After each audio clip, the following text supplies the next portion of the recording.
ক্ষমা চেয়েও পার পাচ্ছেন না ব্রিটিশ প্রধানমন্ত্রী কিয়ার স্টারমার। ট্রাম্পের হামলা হুমকির মধ্যে ৩৭ বছরের রীতি ভাঙলেন খামেনি। আলোচনায় প্রস্তুত ইরান যুক্তরাষ্ট্রের বিরুদ্ধে অবস্থান অনড়। পশ্চিম তীরে ইসরায়েলের তৎপরতায় উদ্বেগ, কঠোর সতর্কবার্তা আব্বাসের। নথিতে যেভাবে বেরিয়ে এলো অ্যান্ড্রু অ্যাপস্টেনের আঁতাত। বিতর্কিত নিয়োগ ইস্যুতে ক্ষমা চাওয়ার পরও ব্রিটিশ প্রধানমন্ত্রী কিয়ার স্টারমারের ওপর পদত্যাগের চাপ আরও বেড়েছে। যৌন অপরাধী জেফরি অ্যাপস্টেইনের ঘনিষ্ঠ হিসেবে পরিচিত লর্ড পিটার ম্যান্ডেলসনকে যুক্তরাষ্ট্রে ব্রিটিশ রাষ্ট্রদূত হিসেবে নিয়োগ দেওয়াকে ঘিরে এই রাজনৈতিক সংকট তৈরি হয়েছে। এই ঘটনার জেরে ইতোমধ্যে স্টারমারের দুই ঘনিষ্ঠ সহযোগী পদত্যাগ করেছেন। প্রধানমন্ত্রীর চিফ অব স্টাফ মর্গান ম্যাকসুইনি প্রথমে দায়িত্ব ছাড়েন, পরে যোগাযোগ প্রধান টিম অ্যালান ও পদত্যাগ করেন। এসব পদত্যাগে কিয়ার স্টারমারের নেতৃত্ব আরও চাপের মুখে পড়েছে। এদিকে স্কটিশ লেবার পার্টির নেতা আনাস সারওয়ার প্রকাশ্যে স্টারমারের পদত্যাগ দাবি করেছেন। তিনি বলেন, ডাউনিং স্ট্রিটে একের পর এক ভুল সিদ্ধান্ত নেওয়া হচ্ছে এবং এই পরিস্থিতিতে নতুন নেতৃত্ব প্রয়োজন। সারওয়ারের মতে বর্তমান সংকট আসন্ন স্কটিশ পার্লামেন্ট নির্বাচনে লেবার পার্টির সম্ভাবনাকে ক্ষতিগ্রস্ত করছে। সাম্প্রতিক জরিপে স্কটল্যান্ডে লেবার পার্টি তৃতীয় অবস্থানে নেমে এসেছে বলেও উল্লেখ করেন তিনি। তবে ডাউনিং স্ট্রিট সূত্র জানিয়েছে কিয়ার স্টারমার পদত্যাগ করছেন না এবং তিনি সরকারের কাজ ও দায়িত্ব পালনে মনোযোগী আছেন। মন্ত্রিসভার কয়েকজন সদস্যও তাকে সমর্থন জানিয়েছেন। তাদের মতে বর্তমান পরিস্থিতিতে নেতৃত্ব পরিবর্তনের আলোচনা শুরু করা সমীচীন নয়। বিশ্লেষকদের মতে বিতর্কিত এই নিয়োগ ইস্যু ব্রিটিশ রাজনীতিতে লেবার সরকারের জন্য একটি বড় চ্যালেঞ্জ হয়ে উঠেছে। যুক্তরাষ্ট্রের সামরিক উপস্থিতি বাড়ার প্রেক্ষাপটে ইরানের সর্বোচ্চ নেতা আয়াতুল্লাহ আলী খামেনি ৩৭ বছরের পুরনো একটি রীতি ভেঙেছেন। তিনি এবার প্রথমবারের মতো ইরানের বিমান বাহিনীর কমান্ডারদের সঙ্গে বার্ষিক বৈঠকে উপস্থিত হননি।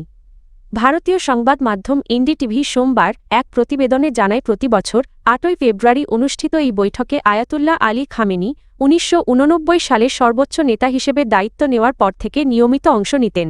এমনকি কোভিড-১৯ মহামারীর সময়ও তিনি এই সম্মেলনে যোগ দিয়েছিলেন। প্রতিবেদনে বলা হয়েছে, ১৯৭৯ সালের ৮ ফেব্রুয়ারির স্মরণে এই বৈঠক অনুষ্ঠিত হয়। ওই দিন ইরানের বিমানবাহিনীর একদল কর্মকর্তা তৎকালীন শাহ মোহাম্মদ রেজা পাহলভিয়ের শাসনের বিরুদ্ধে ইসলামী বিপ্লবের নেতা রুহুল্লাহ খোমেনির প্রতি আনুগত্য প্রকাশ করেন। এই দিনটি গত ৪ দশকে ইরানে একটি প্রতীকী রাষ্ট্রীয় অনুষ্ঠানে পরিণত হয়েছে। তবে এবছর খামেনির পরিবর্তে ইরানের সশস্ত্র বাহিনীর প্রধান জেনারেল আবদুল রহিম মুসাভি বিমান বাহিনীর কমান্ডারদের সঙ্গে বৈঠক করেন। এই অনুপস্থিতি সামনে এসেছে এমন এক সময় যখন যুক্তরাষ্ট্র ও ইরানের মধ্যে উত্তেজনা চরমে। যুক্তরাষ্ট্র পারস্য উপসাগর।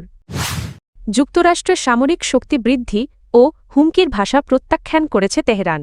আগামী সপ্তাহে নতুন দফার পারমাণবিক আলোচনার আগে এই অবস্থান স্পষ্ট করেছে দেশটি। রোববার আল জাজিরার এক প্রতিবেদনে এ তথ্য জানানো হয়। রোববার সামাজিক যোগাযোগ মাধ্যম এক্সে দেওয়া এক পোস্টে মাসুদ পেজেশকিয়ান বলেন, পারমাণবিক বিষয় ইরানের অবস্থান আন্তর্জাতিক চুক্তিতে স্বীকৃত অধিকারগুলোর ভিত্তিতে। তিনি বলেন, ইরানি জাতি সম্মানকে সম্মান দিয়ে জবাব দেয়, তবে শক্তির ভাষা গ্রহণ করে না। পেজেশকিয়ান ওমানের মধ্যস্থতায় শুক্রবার অনুষ্ঠিত পরোক্ষ আলোচনাকে ইতিবাচক অগ্রগতি হিসেবে উল্লেখ করে জানান, তার সরকার সংলাপের পথেই এগোতে চায়।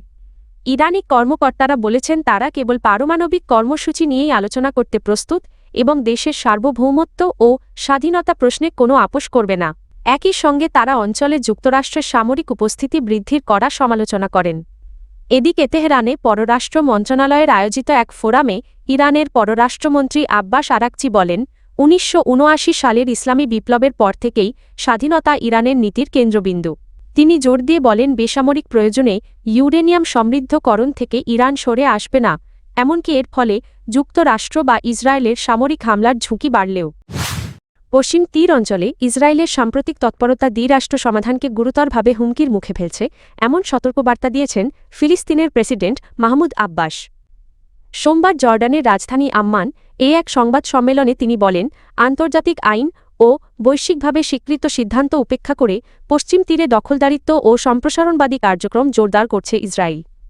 তুরস্কের বার্তা সংস্থা আনাদোলু জানায়, ইসরায়েলি প্রেসিডেন্ট আইজ্যাক হারজোগ জর্ডান সফরে গিয়ে দেশটির রাজা আবদুল্লাহ দ্বিতীয় এর সঙ্গে বৈঠক শেষে এক যৌথ সংবাদ সম্মেলনে এই মন্তব্য করেন মাহমুদ আব্বাস। ফিলিস্তিনের প্রেসিডেন্ট বলেন, পশ্চিম তীরে ইসরায়েলের চলমান দখলদারিত্ব ও বসতি সম্প্রসারণের লক্ষ্য হল দ্বি-রাষ্ট্র সমাধানকে পাশ কাটিয়ে একটি স্বাধীন ফিলিস্তিনি রাষ্ট্র প্রতিষ্ঠার সম্ভাবনাকে চিরতরে নস্যাৎ করা। তিনি আরও বলেন, এসব পদক্ষেপ আন্তর্জাতিক আইন লঙ্ঘনের শামিল এবং মধ্যপ্রাচ্যে ন্যায়ভিত্তিক ও টেকসই শান্তি প্রতিষ্ঠার পথে বড় বাধা সৃষ্টি করছে। বিশ্লেষকদের মতে পশ্চিম তীরকে ঘিরে ইসরায়েলের সাম্প্রতিক পদক্ষেপ ফিলিস্তিন-ইসরায়েল শান্তি প্রক্রিয়াকে আরও অনিশ্চয়তার দিকে ঠেলে দিচ্ছে। জেফ্রি অ্যাপস্টেইন কেলেঙ্কারিতে ভাই প্রিন্স অ্যান্ড্রুর বিরুদ্ধে ওঠা নতুন অভিযোগ নিয়ে প্রথমবারের মতো প্রতিক্রিয়া জানিয়েছেন ব্রিটিশ রাজা চার্লস। বাকিংহাম প্যালেস জানিয়েছে, বিষয়টি নিয়ে রাজা গভীরভাবে উদ্বিগ্ন এবং তদন্তে আইনশৃঙ্খলা বাহিনী এগিয়ে এলে রাজপ্রাসাদ পূর্ণ সহযোগিতা করবে। প্যালেসের এক বিবৃতিতে বলা হয়, প্রিন্স অ্যান্ড্রুকে ঘিরে ওঠা নতুন অভিযোগগুলো অত্যন্ত গুরুতর। পুলিশি তদন্ত প্রয়োজন হলে রাজপরিবার কোনো ধরনের প্রতিবন্ধকতা সৃষ্টি করবে না। এদিকে টেমস ভ্যালি পুলিশ রাজতন্ত্রবিরোধী সংগঠন রিপাবলিকের করা একটি অভিযোগ খতিয়ে দেখছে। অভিযোগে প্রিন্স অ্যান্ড্রুর বিরুদ্ধে সরকারি ক্ষমতার অপব্যবহার এবং দাপ্তরিক গোপনীয়তা লঙ্ঘনের সন্দেহের কথা বলা হয়েছে। সম্প্রতি প্রকাশিত প্রায় ৩০ লাখ নথিতে দেখা গেছে ২০১০ সালে যুক্তরাজ্যের বাণিজ্য দূত হিসেবে দায়িত্ব পালনকালে প্রিন্স অ্যান্ড্রু সিঙ্গাপুর, হংকং ও ভিয়েতনাম সফর সংক্রান্ত অত্যন্ত গোপনীয় বিনিয়োগ তথ্য যুক্তরাষ্ট্রের কুখ্যাত যৌন অপরাধী জেফ্রি অ্যাপস্টেইনকে পাঠিয়েছিলেন। নথি অনুযায়ী সরকারি নিয়মে এসব তথ্য কঠোরভাবে গোপন রাখার কথা থাকলেও প্রিন্স অ্যান্ড্রু তাঁর বিশেষ উপদেষ্টার কাছ থেকে ইমেইল পাওয়ার মাত্র ৫ মিনিটের মধ্যেই তা অ্যাপস্টেইনকে ফরওয়ার্ড করেন।